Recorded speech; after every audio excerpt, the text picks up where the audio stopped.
Ok, vamos a orar ahora sí para recibir la palabra de Dios. Señor, te damos gracias por esta mañana. Te pido que podamos nosotros entender tu palabra, comprenderla, Señor, que abras nuestra mente, nuestra alma, nuestro corazón, nuestro entendimiento. Danos sabiduría e inteligencia de lo alto para poder comprenderla y que después de hoy podamos ser transformados mediante tu palabra, Señor. Te pido que no sea lo que yo pienso ni mis ideas, sino que sea tu Espíritu Santo, Señor, el que nos guíe, el que siempre nos va guiando hacia la verdad y que después de hoy podamos ser todos santificados por medio de tu palabra, en el nombre de Cristo Jesús. Amén y amén. Ok, ahora sí, vamos a ir a muchos pasajes, muchachos, y vamos a hacer una breve introducción de lo que ya les había hablado ahorita sobre el significado de la cruz. Así se llama, el significado de la cruz. Pero tendríamos que preguntarnos qué representa la cruz. La cruz, como tal la conocemos nosotros, en esa época no era así como que todos los creyentes se ponían una cruz, ¿no? O se la colgaban, o se la tatuaban, o se la ponían, porque pues no. La verdad es que no era así la situación. De hecho, traer una cruz en esa época era un signo de una vergüenza impresionante. La muerte en la cruz era destinada única y exclusivamente para ladrones, así como en la, si lo pudiéramos pasar ahorita, sería como la pena de muerte en la silla eléctrica. Una muerte donde las personas que eran condenadas no tenían chance de nada prácticamente. Y era una muerte que era bastante fea. Eras humillado delante de todos. En los pasajes y las películas que todo el mundo hemos visto, películas sobre la pasión de Cristo, vemos a un Cristo pues semidesnudo, pero en esa época no, era completamente desnudo. El cuerpo en las regiones orientales, que era el mundo conocido, tenía un gran valor y por eso se tapaban desde las muñecas hasta arriba, la cabeza y hasta los pies, también para cubrirse del sol, ¿no? Pero el mostrar un cuerpo, es más, no un cuerpo desnudo, los brazos o las piernas, de hecho es pecado para la ley. Entonces, imagínense la vergüenza de que te vieran así y de que aparte te masacraran y te golpearan. O sea, era la muerte más espantosa que podía haber. Hay varias variantes de la cruz, porque la Biblia dice que maldito aquel que es colgado de un madero, no de una cruz, está diciendo. Había varias fuentes históricas donde muestran, podía ser una especie de, bueno, como un polín, como ese que estamos viendo ahí, y así los crucificaban, ¿no? O podía ser la cruz, que fue la que usaron con Jesús, o podía ser una especie de X así, donde eran las manos y las piernas, y tenía una ligera inclinación. O sea, era una muerte, aparte de ser muy dolorosa, no era de que te crucificaban y ya te morías, no. Te crucificaban y duraban 2, 3, hasta 4 días. No estabas así con los clavos aquí porque se te desgarra y te caes. Entonces te amarraban de esta parte del madero y entonces ahora sí te atravesaban aquí o te atravesaban la muñeca. Y también al ponerte unos clavos en los pies, te forzaban a tener que levantarte para poder respirar, porque si tú estás colgado así, comienzas a no poder respirar. Entonces tenían que estarse moviendo todo el tiempo. Y ese movimiento es el que te iba matando poco a poco y te ibas desangrando porque pues tenías las heridas. No eran clavos quirúrgicos, ¿verdad? Sino eran unos clavos que estaban bien mugrosos y obviamente tenías tétanos, comenzabas a sentir fiebres y dolores muy, muy, muy espantosos. Y eso al final te llevaba irremediablemente a una muerte. Aparte que como no te estaban cuidando, podía pasar algún ave de rapiña, cuervos o algún otro animal y le sacaban los ojos. Imagínate que vivo te saquen un ojo. O sea, era una muerte realmente espantosa. y la cruz era nada más para los condenados, para la gente que había sido muy mala, o sea, completamente malvados, asesinos, violadores, o sea, que habían cometido las peores fechorías que ustedes se puedan imaginar. Esos eran los que morían en la cruz, no moría cualquiera, porque si íbamos a la ley de Moisés, tú mueres regularmente apedreado, ¿no? Los romanos también podían decapitarte, podían ahorcarte, pero esa sería una muerte muy rápida. Y esta muerte sí estaba muy gruesa. Jesús fue crucificado alrededor de las 9 de la mañana. Entonces estuvo 9, 10, 11, 12, 1, 2, 3 de la tarde, que fue cuando expiró y dijo, consumado es. Entonces estamos hablando de una agonía de 6 horas, que la verdad no se la deseo ni a mi peor enemigo. Pero las primeras 3 horas no fueron las complicadas, sino fueron las últimas 3 horas. Jesús en Getsemaní no está sufriendo y sudando sangre por todo el problema físico que venía, todo el castigo físico. Él estuvo 3 horas separado del Padre. Eso era lo peor para él. El ser separado del Padre fue lo peor que él pudo haber tenido. Y sobre él, aparte, cargar con toda la ira de Dios. Que eso, la verdad, yo creo que no se lo deseo a nadie. Cargar con toda la ira, o sea, que Dios se enoje contigo y que descargue toda la ira sobre una persona. Aparte, pues él no cometió pecado. Pues él era completamente inocente. De hecho, está documentado y en algunas universidades lo llegan a estudiar el caso de Cristo, los que estudian derecho, y es el caso más injusto, donde un justo que no había cometido ni siquiera se había robado nada y fue condenado a muerte injustamente. Hubo testigos falsos, de todo, ahí lo falsificaron. El chiste de que ellos lo querían matar, sobre todo los mismos de su grupo, ¿no? Los mismos judíos. Entonces vamos a ir explorando poco a poco ahorita lo que es realmente lo que significa la cruz.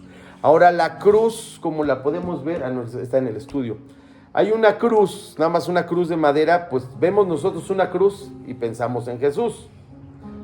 Pero si vemos una cruz y un Cristo crucificado, quiere decir que ahí está, sigue Jesús. Y no, Jesús venció a la muerte, como lo acabamos de cantar. Jesús resucitó al tercer día. Y como él ya se los había dicho, que él en 3 días iba a tirar el templo y en 3 días lo iba a reconstruir, no se refería al templo de Jerusalén, porque ese fue hasta el año 70 donde fue destruido, sino se refería a este templo. El templo físico iba a ser levantado y restaurado en 3 días. Entonces vamos a seguir con nuestra introducción. ¿Qué representa la cruz? Se piensa que no fue hasta el siglo IV que se comenzó a usar la cruz como un símbolo del cristianismo. Los cristianos antes no eran así, todos somos cristianos. De hecho, decir cristianos en esa época era así un adjetivo peyorativo, o sea, era para burlarse de ellos. O sea, no es para que, qué santos son o qué cristianos son, no era para marcar y marginar un grupo pequeño todavía en ese entonces. Dentro de la cultura de los primeros cristianos, la cruz tenía una connotación negativa. Era el símbolo de la ejecución de los peores criminales. Los cristianos usaban otros símbolos, tales como el dibujo de un pez, para reconocerse e identificarse. Eso lo tenían muy claro del pez, porque Jesús, varios de sus discípulos eran pescadores, y también se corrió la noticia de que Jesús le había dicho a Pedro que él ya no iba a pescar peces, sino iba a ser pescador de hombres. Entonces, por eso hasta la fecha tenemos el símbolo del pez. Hoy día hay personas a las que les gusta llevar una cruz en un colgante como protección o amuleto. Sin embargo, la cruz es solo un símbolo de algo poderoso que sucedió sobre ella.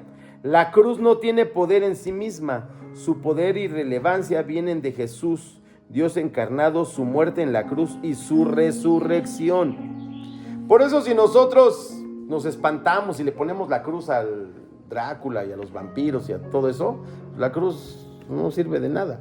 El que tiene el poder es Jesucristo, el Hijo de Dios, el Hijo del Hombre, como es llamado también. En Él es donde hay poder. Y Él nos dijo que los que lo aceptáramos, tendríamos poder para hacer varias cosas. Entonces, si tú te cuelgas una cruz, te la tatúas, la pones por ahí, pues eso no tiene ningún poder. El poder viene de Jesús.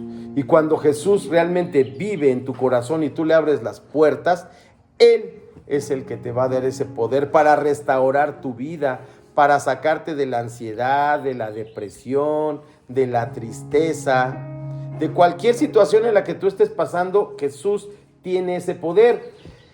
En la antigüedad, o que yo recuerde no tan antiguo, en el siglo pasado, yo no recuerdo cuando era niño y joven oír hablar de ansiedad, depresión, tristeza, soledad.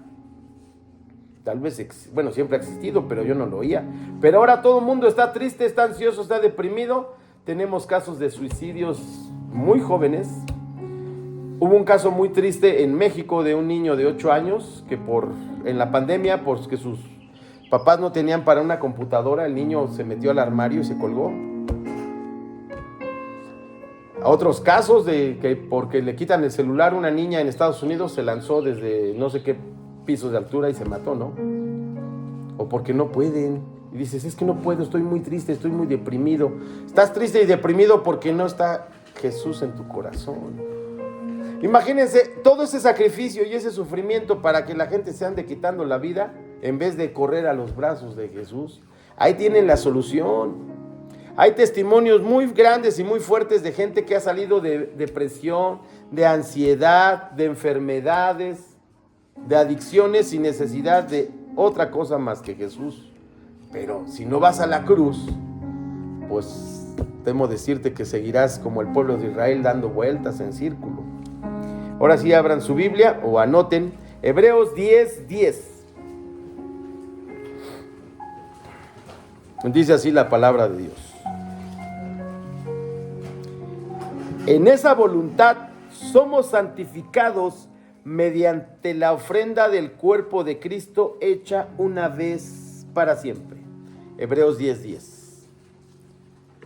En la antigüedad se tenía que hacer sacrificios periódicamente para perdón de pecados, sacrificio para la paz, y habían muchas ofrendas y sacrificios que se tenían que hacer continuamente. Hebreos 10:10 nos dice que somos santificados una vez y para siempre, porque Cristo no muere cada vez que es Semana Santa. Cristo murió una vez hace 2000 años y para siempre, y con eso pagó todos los pecados, y con eso abrió las puertas del reino de los cielos para que nosotros pudiéramos entrar. Es más, para que nosotros ya no necesitáramos ir a ningún lugar, ya no necesitamos ir a Jerusalén y al templo. El lugar santísimo se abrió de una vez y para siempre, y podemos disfrutar de la presencia de Dios. La cruz es el símbolo más distintivo del cristianismo. Representa el gran amor que Dios mostró al enviar a su Hijo Jesús al mundo, para que a través de su muerte nosotros podamos tener vida eterna. En la cruz llevó Jesús el castigo que merecíamos cada uno de nosotros por nuestros pecados, y lo hizo por amor, que es lo más grande que existe. Lo que platicábamos el jueves en el estudio, el Evangelio, aquí se los voy a desmenuzar, pero así un poco más amplio. Esto es el Evangelio. A través de la muerte de Jesús en la cruz, Dios nos da la oportunidad de acceder a la vida eterna juntamente con Él. Ese es el Evangelio, las buenas noticias. Por medio de Jesús podemos tener vida eterna. Veamos algunas de las cosas que la cruz representa. Recibamos ánimo y demos gracias a Dios por su inmenso amor al dar su vida en la cruz por ti y por mí. Lo dividí en 6 puntos y al final dejo una pregunta. Siempre en la vida vamos a tener 2 opciones, izquierda o derecha, A o B. ¿Te vas al principio o al final? Tú escoges. Aquí no hay de que vamos a obligar o vamos a hacer. Yo creo que nadie nos obligó a hacer alguna cosa mala, ¿no? Nadie nos obligó a mentir, a robar, a echarnos un trago o a meternos algo. Nadie nos obligó. Los que están casados, nadie te obliga a mirar a otra mujer o a irte con otra mujer, ¿no? O sea, tú dijiste ahí que hasta que la muerte nos separe. Yo invito a los que están casados que seamos como Job, que prometió al Señor no mirar virgen, ¿no? Y esto no nada más es para hombres, porque pues es hombres y mujeres, ¿no? Desde siempre, desde toda la vida, las mujeres también cometen adulterio. Entonces, ahí le estamos fallando gravemente a Dios, pero nosotros decidimos. Por eso, para que no ocurran graves problemas, tenemos que estar preparados antes de ser tú realmente esa persona entregada a Dios para que puedas llevar una vida recta en santidad, en obediencia y siguiendo los pasos de Cristo. Número 1, el inmenso amor de Dios por nosotros. Vamos al libro de Romanos 5, del 6 al 8. Dicen amén cuando lo encuentren y prendí mi vaso.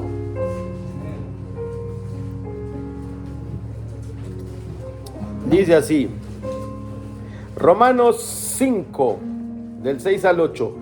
Porque Cristo, cuando aún éramos débiles, a su tiempo murió por los impíos. ¿Quiénes son los impíos? Todos los que no creemos en Cristo, todos ellos. Y a cada quien nos da un tiempo para hacerlo. Ciertamente apenas morirá alguno por un justo. Con todo, pudiera ser que alguno osara morir por el bueno, mas Dios muestra su amor para con nosotros, que aun siendo pecadores, Cristo murió por nosotros. Cristo también les dijo, yo vengo por los enfermos. Pues los sanos ya para qué. Él viene a restaurar la vida del enfermo, de la viuda, del pobre, del menesteroso, del quebrantado de corazón. Cuando el hombre pecó en el jardín del Edén, se creó una barrera entre él y Dios. Quedaron atrás la amistad y el compañerismo que habían disfrutado antes de que el pecado entrara al mundo. Pero el amor de Dios por el ser humano era tan grande que no podía dejar que todo quedara así por siempre. Dios decidió proveer Él mismo la manera para restaurar esa amistad. Gracias a Jesús podemos ser salvos y moraremos eternamente con Él. Dios ya tenía Él predestinado el plan de salvación para que nosotros pudiéramos llegar a Él y ser salvos. Para Dios no hay casualidades, por eso la próxima semana comenzaremos otra vez a estudiar los atributos de Dios. El ser humano, debido al pecado, nunca habría logrado reparar el daño hecho. El único sacrificio completamente puro y aceptable ante Dios fue que Él mismo proveyó, Jesucristo, Dios hecho hombre, quien murió y resucitó para que podamos tener vida eterna. Otro versículo que podemos usar para entender el Evangelio es Juan 3:16, que ya se lo saben de memoria. Porque de tal manera amó Dios al mundo, que ha dado a su Hijo unigénito, para que todo aquel que en Él cree no se pierda, mas tenga vida eterna. Punto número 2, el castigo que merecíamos. Siempre aquí hablamos lo que dice las Escrituras y es en lo que nos basamos. Dice Romanos 3:23. Ya estaban en Romanos y ahí nos vamos a quedar un rato en Romanos. Regrésense tantito, estaban en el 5-3, 23, 24, 25 y 26. Amén. Ok. Dice ahí, por cuanto todos pecaron y están destituidos de la gloria de Dios. Aquí no hay nada de que el niño se salvó y que porque acaba de nacer es santo, no. Aquí dice, por cuanto todos, y todo se refiere a niños, hombres, mujeres, a todos, siendo justificados gratuitamente por su gracia mediante la redención que es en Cristo Jesús, a quien Dios puso como propiciación por medio de la fe en su sangre, para manifestar su justicia a causa de haber pasado por alto en su paciencia los pecados pasados, con la mira de manifestar en este tiempo su justicia, a fin de que Él sea justo y el que justifica al que es de la fe de Jesús. Todos hemos nacido con la naturaleza pecaminosa y aunque pensamos que somos bastante buenos, debemos reconocer que tenemos la tendencia a pecar. Aquí no hay nadie bueno. El que diga que nunca ha mentido, que nunca ha tomado nada, todos hemos dicho hasta cuántas veces no nos justificamos con una mentira piadosa, ¿no? O vamos a agarrar, pues aunque sea un dulce, pues al fin hay muchos, ¿no? Nadie se va a dar cuenta. Sí, todo eso es pecado. Una mentira por aquí, una reacción airada por allá. Merecíamos ser castigados por nuestros pecados. Eso es lo justo. Si uno hace algo malo, debe de pagar por ello. Sin embargo, Dios decidió tener gracia para con nosotros. Nos dio gratuitamente algo que no merecíamos. ¿Y qué fue lo que hizo? Justificó nuestros pecados. Nos hizo inocentes mediante la redención por medio de la sangre de Jesús. Alguien debía pagar el precio por los pecados cometidos. Alguien debía recibir el castigo para que fuéramos libres de la esclavitud del pecado. Jesús pagó el precio y recibió el castigo por nosotros al morir en la cruz. Aquí nadie se salva. Todos los que cometemos pecados, tarde que temprano vamos a enfrentar un juicio. Y a veces puede ser un juicio con las leyes. Desgraciadamente, pues algunos hemos cometido una infracción, hemos sido multados, o estado en prisión, o en un hospital. Si tú no cuidas tu organismo, tarde que temprano te va a cobrar la factura y vas a parar en un hospital, o con una enfermedad terminal. O es más, puedes pagar con tu vida misma o con la de un familiar, un hijo, un hermano, una esposa, por tu desobediencia y tu pecado. Sin embargo, en Jesús tenemos salvación. No quiere decir que al ser cristiano ya no te va a pasar nada, no. Tienes que pagar por tu pecado, pero no es lo mismo pasar esa copa solo que con Cristo. Número 3, la señal del nuevo pacto. Vamos al libro de Lucas 22, 19 y 20. Regrésense tantito. ¿Ya lo tienen? Lucas 22, 19 y 20. Esto tiene que ver con horas antes de ser aprendido Jesús, que es la última cena. Y esto nos debe de dejar claramente que ya no vivimos en la ley mosaica, en el antiguo pacto, sino estamos en el nuevo pacto, que es Jesús, que somos salvos por gracia. Ya no tenemos que cumplir todos los mandamientos de la ley de Moisés, ya nada más con 2. Lucas 22, 19 dice: y tomó el pan y dio gracias y lo partió y les dio diciendo: esto es mi cuerpo que por vosotros es dado, haced esto en memoria de mí. De igual manera, después que hubo cenado, tomó la copa, diciendo: esta copa es el nuevo pacto de mi sangre que vosotros se derrama. Durante la última cena de Jesús con sus discípulos, Él dijo algo muy importante. Les explicó que su sacrificio en la cruz marcaría el comienzo del nuevo pacto entre Dios y los hombres. Usó el pan y el vino como símbolos para ayudarlos a entender. La sangre que Jesús derramó en la cruz del Calvario marcó un nuevo comienzo, un nuevo pacto entre Dios y los hombres. A través de su cuerpo partido, o sea, quebrantado, y de su propia sangre derramada, obtenemos la limpieza de nuestros pecados. Él fue el Cordero perfecto y sin mancha que vino a quitar el pecado del mundo. Juan 1:29 dice: el siguiente día vio Juan a Jesús que venía a él y dijo, Juan el Bautista: he aquí el Cordero de Dios que quita el pecado del mundo. En Isaías 53:7 dice: angustiado él y afligido, no abrió su boca, como cordero que fue llevado al matadero, y como oveja delante de sus trasquiladores, enmudeció y no abrió su boca. Si leemos los evangelios y vemos toda la pasión de Cristo, tanto cuando fue presentado al sumo sacerdote como en el pretorio o con el rey Herodes, él no dijo palabra alguna, se mantuvo, y él fue el Cordero sin mancha que tuvo que pagar todos los pecados, porque así estaba escrito y así estaba profetizado por Dios. Y cuando aceptamos a Jesús como Señor y Salvador de nuestras vidas, recibimos la limpieza y el perdón de nuestros pecados por gracia. Ahora sí vayan a Efesios 2, 8 y 9. Creo que ya algunos ya se lo han aprendido de memoria. Porque la salvación es por gracia, no es por nada que podamos hacer.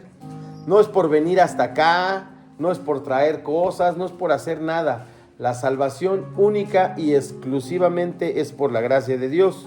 Y en Efesios 2, 8 y 9 dice la palabra de Dios así: porque por gracia, sois salvos por medio de la fe, y esto no de vosotros, pues es don de Dios, no por obras para que nadie se gloríe.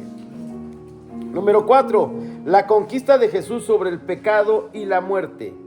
Aquí sí quiero que vayan al libro de Romanos 6 y vamos a leer del 6 al 10.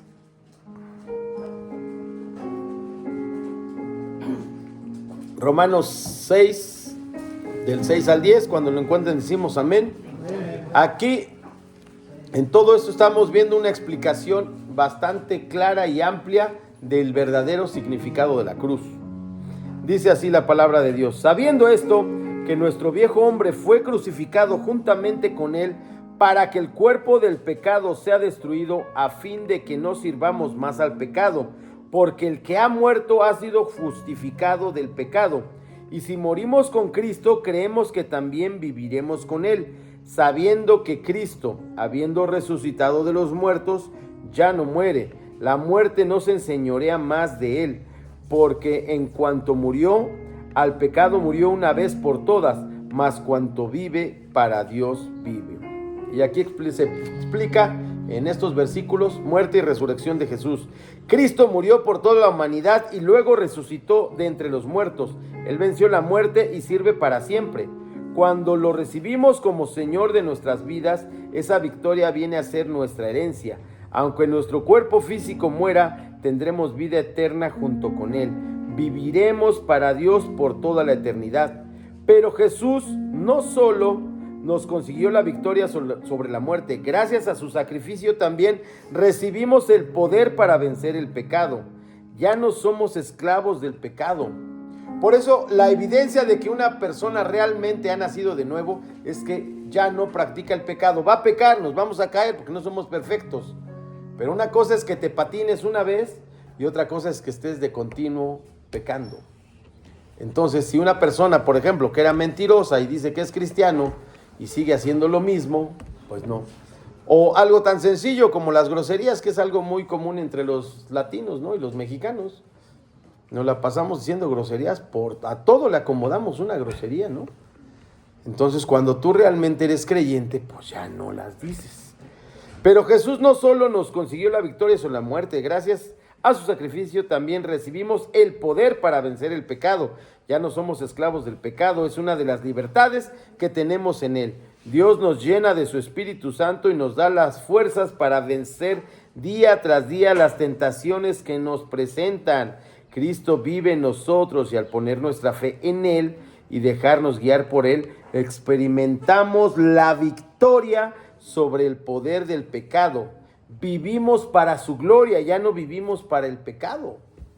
Entonces, cuando ocurre eso, ya estamos nosotros comenzando realmente a caminar en el Señor. Número 5, Jesús venció al diablo y el poder de las tinieblas. Muchas de las veces le queremos echar toda la culpa al diablo.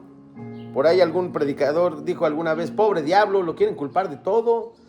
O sea, sí nos impulsa, sí nos miente, nos engaña, nos acusa, pero pues también cooperemos nosotros, ¿no? Para no volver a hacerlo.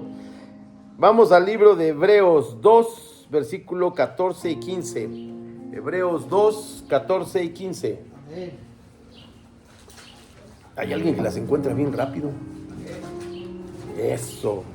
Dale. Hebreos 2, 14 y 15 dice: así que, por cuanto los hijos participaron de carne y sangre, Él también participó de lo mismo, para destruir por medio de la muerte al que tenía el imperio de la muerte, esto es el diablo, y librar a todos los que por el temor de la muerte estaban durante toda la vida sujetos a servidumbre. Jesús en la cruz del Calvario venció a la serpiente antigua, como le quieran llamar. Y está desde Génesis, vemos, ¿no? Que con el calcañar, o sea, con el tobillo, con eso iba a pisar la cabeza de la serpiente y ya no íbamos a tener problemas los que estamos con Él. Pero ¿por qué estamos viviendo en un mundo caído? Porque la gente no quiere ir a la cruz. Entonces siguen siendo esclavos del pecado, esclavos de Satanás, y pues si Dios ya te dio al ganador, ¿por qué no hacerlo? Mateo 27 del 50 al 54. ¿Ya lo tienen ahí? Aquí está bien claro. De hecho, durante todo el Vía Crucis, la crucifixión y la resurrección, muchos que no creían, incluso hasta que lo ayudaron a matarlo, creyeron en él. Mateo 27:50 dice así: mas Jesús, habiendo otra vez clamado a gran voz, entregó el espíritu, y he aquí el velo del templo se rasgó en dos de arriba abajo, y la tierra tembló y las rocas se partieron, Y se abrieron los sepulcros, y muchos cuerpos de santos que habían dormido se levantaron, y saliendo de los sepulcros después de la resurrección de él, vinieron a la santa ciudad, y aparecieron muchos. El centurión y los que estaban con él guardando a Jesús, visto el terremoto y las cosas que habían sido hechas, temieron en gran manera y dijeron: verdaderamente este era el Hijo de Dios. Nada fue indiferente. En ese preciso instante se marcó un nuevo comienzo en el ámbito espiritual. Fue el momento en el que Jesús ganó nuestro acceso a la vida eterna y derrotó al enemigo de nuestras almas. Incluso algunos historiadores que no son cristianos dicen y dan la fecha correcta, y coincide que hubo un eclipse a las 3 de la tarde, que no se lo explican, y que hubo un terremoto. El velo del lugar santísimo, para que se den una idea, ¿quién sabe bien de mediciones? ¿Esto será como 1 pulgada? Un poquito menos. ¿Un poquito menos? Pues 2 pulgadas, ¿será el doble? Sí.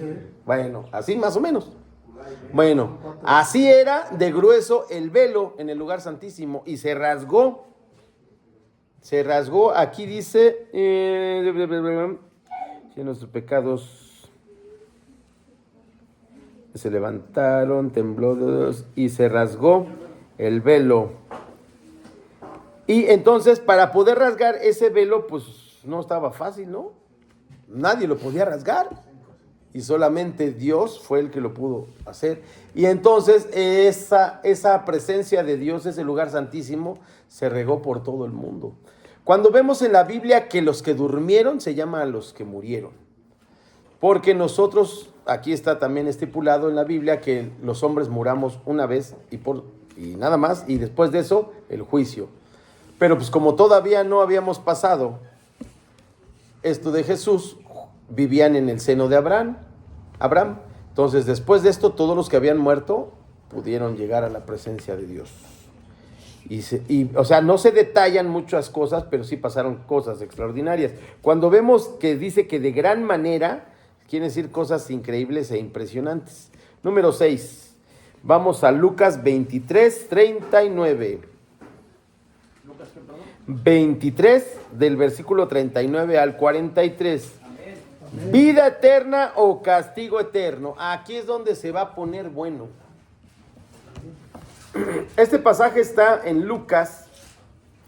El nombre de los malhechores que son crucificados juntamente con Jesucristo, pues nadie dice el nombre, no se sabe. Algunas les han puesto nombres, ¿no? Pero la verdad aquí no se sabe. Ni los Reyes Magos, no viene escrito aquí. Pero pues aquí Dios nos lo pone para que podamos distinguir las dos partes que tenemos nosotros. La elección, y esto se los voy a dejar a todos de tarea. Ustedes escogen. Lucas 23, 39 dice, ¿ya lo tienen, muchachos? La palabra de Dios dice: y uno de los malhechores que estaba colgado le injuriaba diciendo: si tú eres el Cristo, sálvate a ti mismo y a nosotros. Aquí vemos la incredulidad de la gente. En el mundo nada más sabemos dos tipos de personas: los creyentes y los incrédulos. Y aquí está uno, completa y absolutamente incrédulo. En el 40 dice: respondiendo el otro, le reprendió diciendo: ¿ni aún temes tú a Dios estando en la misma condenación? Nosotros, a la verdad, justamente padecemos porque recibimos lo que merecieron nuestros hechos, mas ningún mal hizo. ¿Quién de aquí reconoce todo el mal que ha podido hacer o que ha hecho? Creo que todos, ¿no? Todos hemos hecho lo malo. Y aunque no levantemos la mano, Dios lo sabe porque Él es omnisciente y omnipresente y ha estado desde el mismo momento en el que fuimos concebidos y hasta nuestra muerte. El Señor ahí está viéndonos y esperando a ver a qué horas reaccionamos para ser uno de los dos malhechores. Y le dijo a Jesús, el segundo: acuérdate de mí cuando vengas en tu reino. Este versículo no nos está diciendo que él dijo: bueno, yo reconozco que soy pecador, te recibo en mi corazón y ahora. No, muchos dicen que recibir a Jesús en el corazón, pero pues aquí nada más dice que con la boca se confiesa, ¿no?, al Señor. Él no dijo nada, nomás dijo, y dijo a Jesús, acuérdate de mí cuando vengas. Pero en el versículo 41, cuando dice, mas ningún mal hizo, está reconociendo que Jesús era justo, que Jesús era inocente. En el 43 dice, entonces Jesús le dijo, de cierto te digo que hoy estarás conmigo en el paraíso. Y entonces el otro ladrón, pues no se fue, ¿verdad? Porque no creyó. ¿Qué es lo que necesitamos para salvación y vida eterna? Simplemente creer. En este pasaje se resume el evangelio. Uno de los dos ladrones reconoció sus pecados y se arrepintió. Creyó por fe que Cristo es el Hijo de Dios y Jesús le llevó al paraíso. Es todo lo que tenemos que hacer. El otro mostró incredulidad, cerró su corazón a la verdad y negó a Cristo. Por lo tanto, recibió la muerte eterna. Hoy tienes la oportunidad de escoger la vida eterna o el castigo eterno. Ante todas las evidencias de que Jesús es el Hijo de Dios, del Dios viviente, te dejo una pregunta. ¿Cuál de los dos ladrones eres tú? Porque todos en un punto estamos ahí. ¿Cuántos hemos estado en una situación desesperante donde incluso hasta hemos estado al borde de la muerte o hemos estado mal, ¿no? Creo que muchos hemos pasado por algo así, ¿no?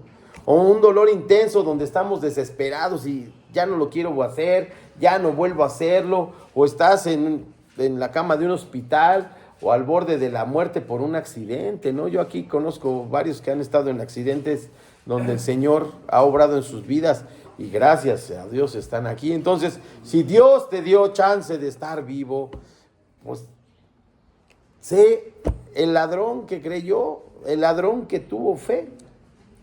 Para concluir, quiero ir a un pasaje que se los dejo de tarea para que los lean, se los voy a platicar nada más. Esto está en Lucas 7, del 37 al 50. Bueno, no, sí tenemos tiempo, todavía lo leemos. Dice Jesús en el hogar de Simón el fariseo. Muchas de las veces nosotros nos podemos encontrar en un lugar como este, ¿no? Donde tal vez nos dé pena o nos dé vergüenza reconocer nuestros pecados, pero no lo estamos reconociendo delante ni de mí, ni de los que estamos aquí, los que dirigen, ¿no? Eso es un asunto entre tú y Dios. Y tú debes de tener ese quebrantamiento. En el libro de Proverbios varias veces menciona que antes de que te enaltezca el Señor te va a quebrantar.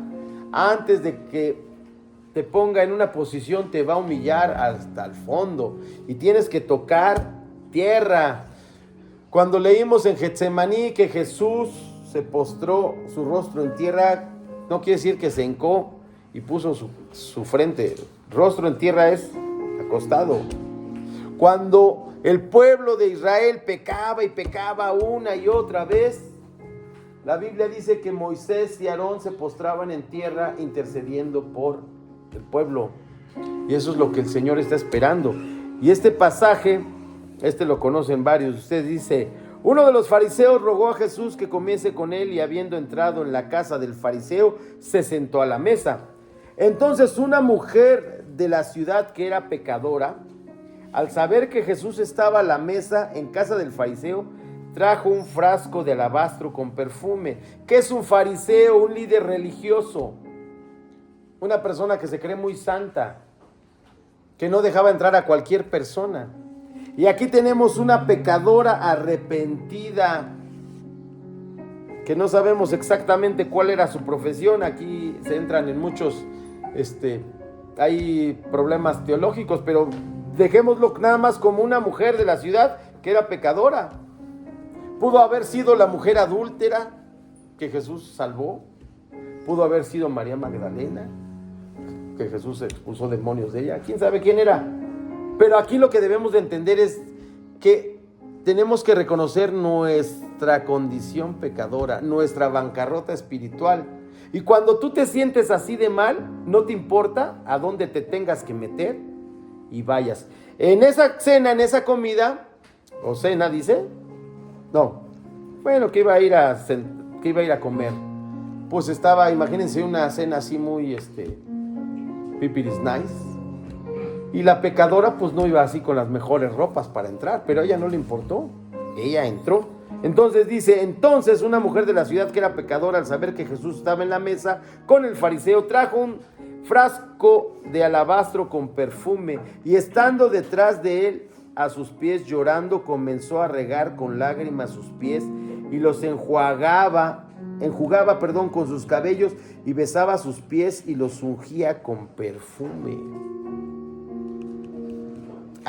Cuando están las parábolas del reino de los cielos, Jesús compara el reino de los cielos, por ejemplo, con un tesoro, con una perla de mucho precio. Entonces, esta mujer dio todo lo que tenía. Ese frasco de ese perfume costaría más o menos lo que es el salario mínimo de un obrero durante un año. ¿Quién diría, bueno, yo voy a darle a Jesús todo lo que he ganado en un año? Pero todo, no me guardé tantito para la renta o para mis chuchulucos, no, todo. Ella está ofreciendo todo lo que ella era, todo lo que tenía. Cuando vio, y aparte otra parte bien importante, llorando, comenzó a regar con lágrimas sus pies. Las personas en esa época que se encargaban de limpiar los pies de los viajeros o de los invitados eran esclavos de muy baja categoría. Lavar los pies en la casa de una persona rica pues era para un esclavo así que lo trataban muy mal. Y ella lo hace, ella entra, ella no se sienta junto a Jesús, ella va atrás de Jesús y se postra a sus pies reconociendo sus pecados. Ella no le dijo todos los pecados que había cometido, ella nada más llegó y lloró. ¿Qué vimos en el Sermón del Monte? Bienaventurados los que lloran, porque ellos serán consolados. Cuando tú realmente te arrepientes de tus pecados, vas y te postras delante del Señor y unges sus pies y derramas tus lágrimas con Él.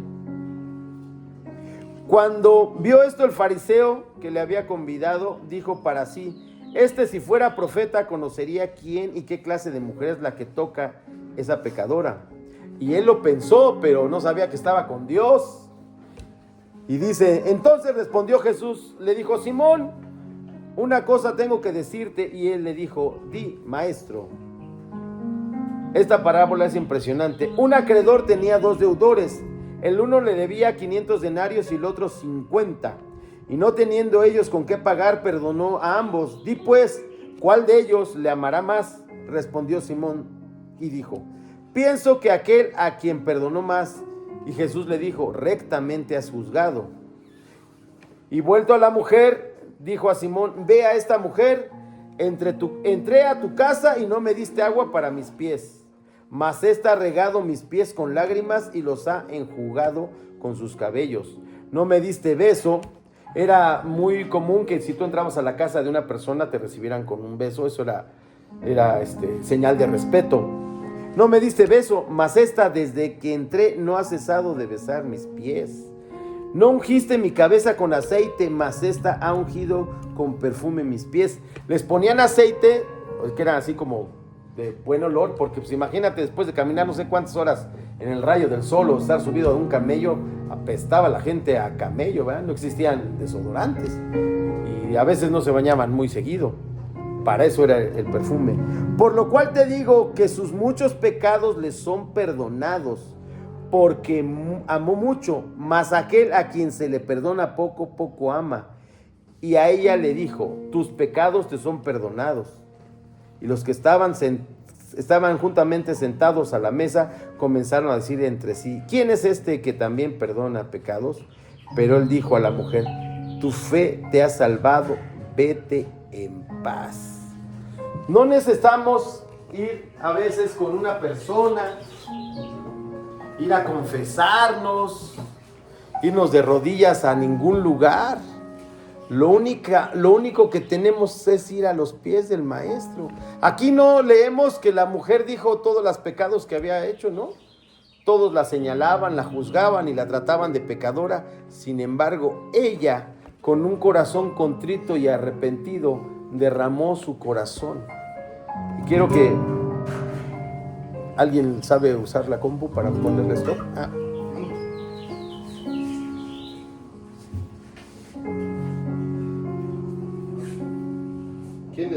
muchachos? Porque sí, eso está en otro tono y ya me agarró.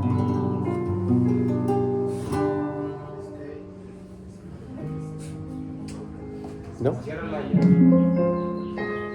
O apagamos la música.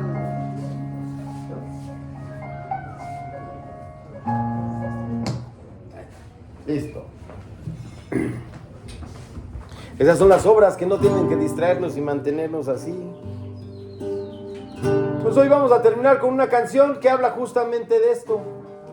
Y el que quiera venir a los pies del Señor, pues ya nos aventamos toda la prédica, ¿no? Arrepentidos y mostrarnos hacia el Señor para que Él perdone nuestros pecados y podamos ser perdonados y limpiados de toda la maldad. Esta canción habla justamente de esta parte. El que se quiera poner de pie adelante y el que se quiera ir a los pies del Señor lo puede hacer. Señor, te pido, por favor, que tu Espíritu Santo nos convenza de pecado y que si aquí hay alguna persona arrepentida de sus pecados, como aquella mujer que derramó su perfume a tus pies, lo haga. Traigo mi perfume, hoy te quiero ungir, derramo mi corazón delante de ti, traigo mi perfume. Hoy te quiero ungir, derramo mi corazón delante de ti, Jesús. Beso tus pies delante de todo, no importa lo que pensarán de mí. Beso tus pies delante de todo, solo quiero verte sonreír, Jesús. Traigo mi perfume, hoy te quiero ungir, derramo mi corazón delante de ti, traigo mi perfume, hoy te quiero ungir, derramo mi corazón delante de ti, Jesús. Beso tus pies delante de todos, no importa lo que pensarán de mí. Beso tus pies delante de todos, solo quiero verte sonreír. Beso tus pies delante de todos, no importa lo que pensarán de mí. Beso tus pies delante de todos, solo quiero verte sonreír. Señor, te doy gracias, Padre, porque tu Espíritu Santo, Señor, nos puede convencer de pecado.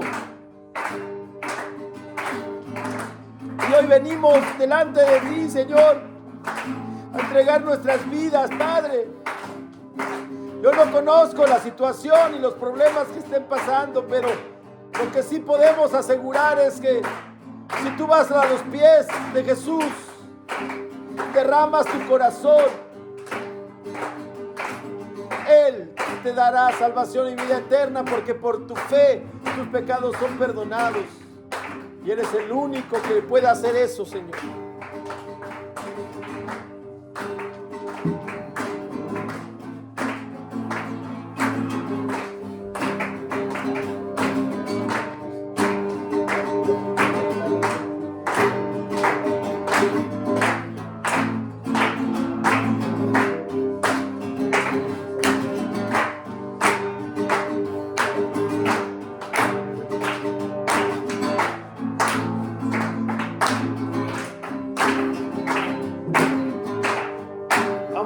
última vez. Beso tus pies delante de todo. No importa lo que pensarán de mí. Beso tus pies delante de todos. Solo quiero verte sonreír.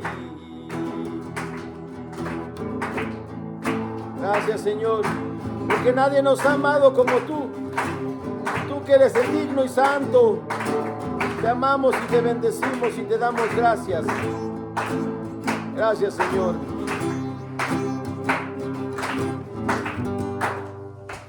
Amén. Si alguien hoy quiere derramar su corazón y aceptar, yo no voy a voltear ni voy a ver a nadie. Esto es una cosa entre ustedes y Dios. Y si alguien quiere repetir esta oración conmigo, tal vez hoy sea el día que Dios tiene para ti. Señor mío y Dios mío. ¿Pueden repetirlo? Señor mío y Dios mío. Me arrepiento de todos mis pecados. Reconozco que soy pecador. Que he hecho lo malo delante de ti. Quiero estar en tus pies y derramar mi corazón buscando tu perdón. Te pido que me cambies, que me transformes y que a partir de hoy tú seas mi Rey y mi Señor. Ayúdame a vivir en obediencia, en santidad y seguir tus pasos. En el nombre de Cristo Jesús te lo pedimos. Amén.